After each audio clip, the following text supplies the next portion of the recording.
নমস্কার, আমার নাম অনুভব চৌধুরী। আমার বয়স 16 বছর এবং আমি গত 14 বছর ধরে স্কুলে পড়ছি। আমার জন্ম কলকাতায় এবং আমি এই শহরেই বড় হয়েছি।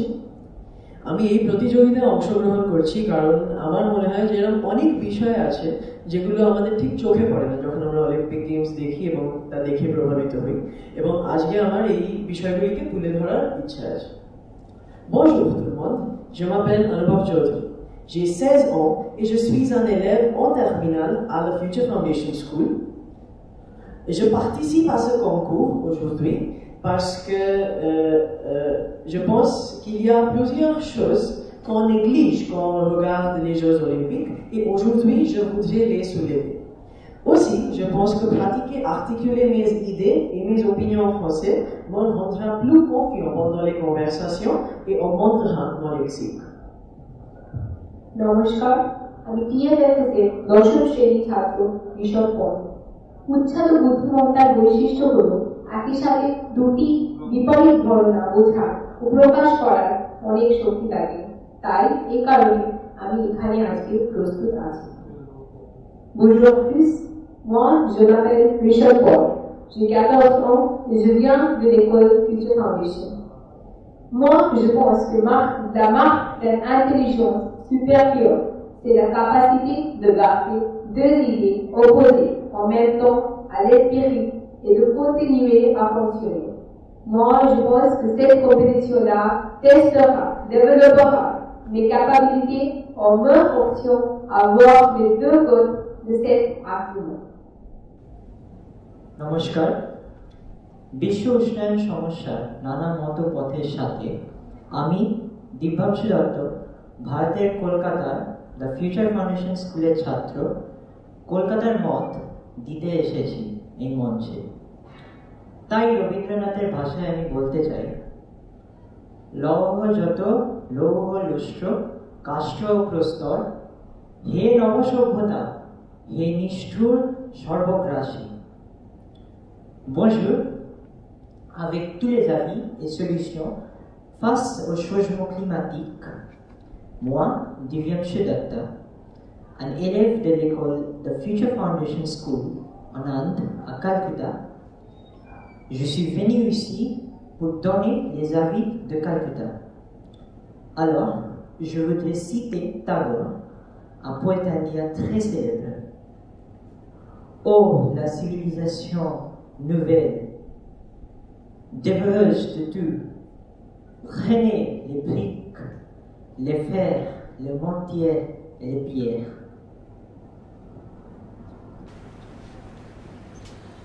J'ai réussi à avoir des billets pour les Jeux Olympiques de Paris 2024, pour vous deux aussi.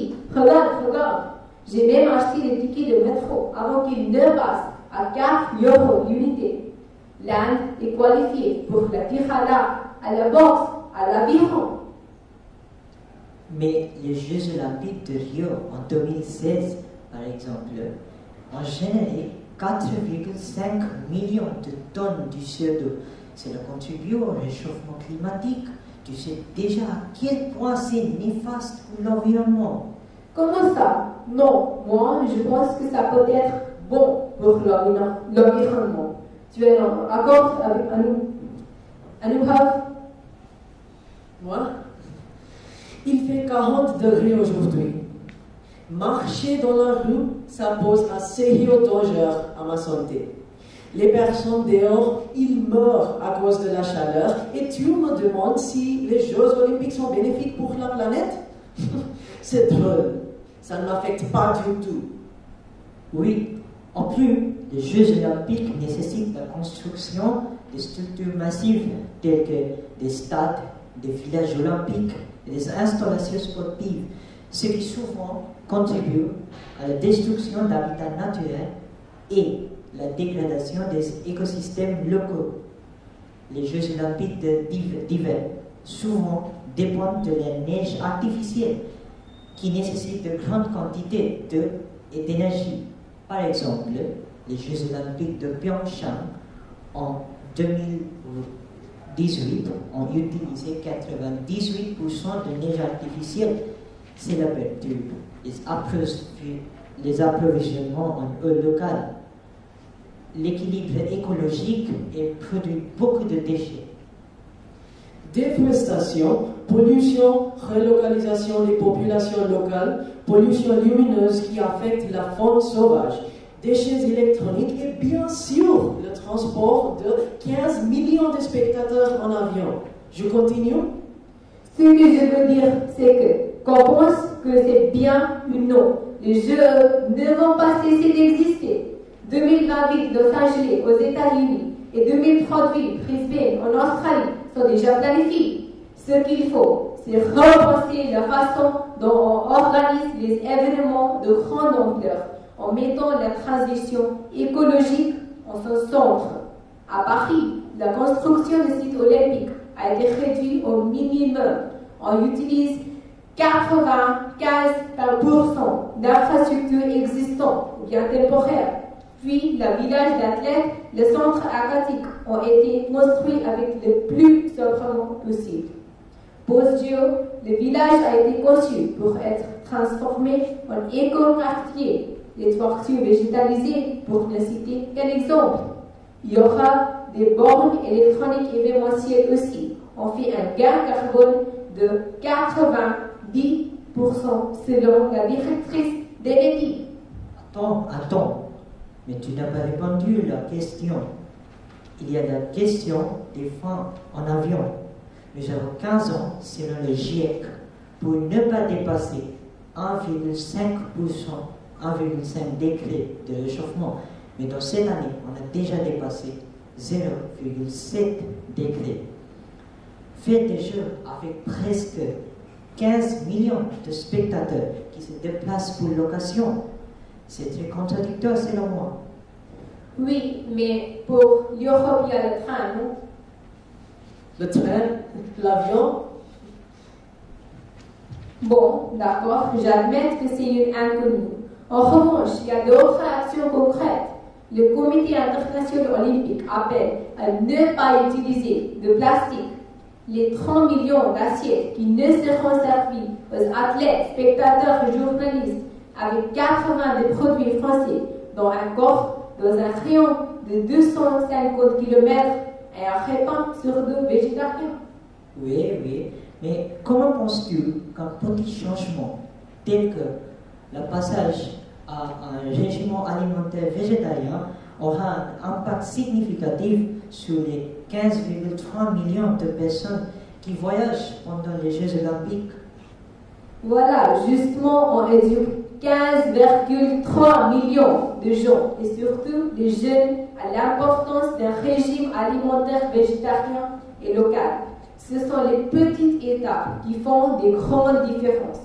La définition de quelque chose qui est bon pour la planète est quelque chose qui a un impact minimal sur la nature, car nous ne pourrons jamais vraiment ramener à zéro l'empreinte humaine sur la nature, non?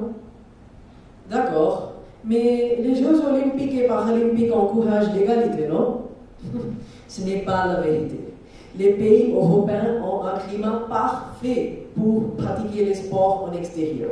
Mais ceux d'Afrique et d'Asie du Sud, si on veut faire les sports en extérieur, on doit les faire avant 5 heures du matin. Ce n'est pas juste. À Calcutta, par exemple, les écoles sont fermées à cause de la chaleur et ça affecte nos études aussi. Moi, je passe le bac cette année. Si le réchauffement climatique continue comme ça, aggravé par la pollution à cause des avions utilisés pour les Jeux olympiques, par exemple, beaucoup de pays ne pourront pas participer aux Jeux olympiques à la prochaine fois. Le seul avantage des Jeux olympiques que je vois est sociologique, c'est-à-dire humain. Je pense que c'est vraiment un cadeau pour l'humanité parce qu'il unifie presque le monde entier, utilisant les sports comme un moyen. De plus, les Jeux sont l'événement qui réunit le plus du monde. C'est une plateforme formidable pour accélérer la transition écologique. Imagine 15 millions de spectateurs aux Jeux de Paris, 4 milliards de téléspectateurs, c'est la moitié de l'humanité qui aura les yeux tournés vers la France en juin. L'occasion ou jamais de communiquer sur la transition écologique auprès des jeunes. Comme la poète Bengali Shukanto a dit, il faut pourtant éduquer les gens afin de laisser le monde mieux qu'on ne l'a trouvé. Absolument. To conclude, what I believe is that we should not host the Olympic Games until we have found a proper solution. For me, I believe that even if the Olympics can be problematic in certain areas, we as a world are moving towards a better and more sustainable games. The most important idea that I take away from this is that the Olympics have the enormous visibility. It can motivate each and every one of us, every one of you, to keep the effort of maintaining our planet healthy at the heart of every single action we take. To sum it up, we now know that there are quite a few issues related to the Olympic Games, just as there are positives.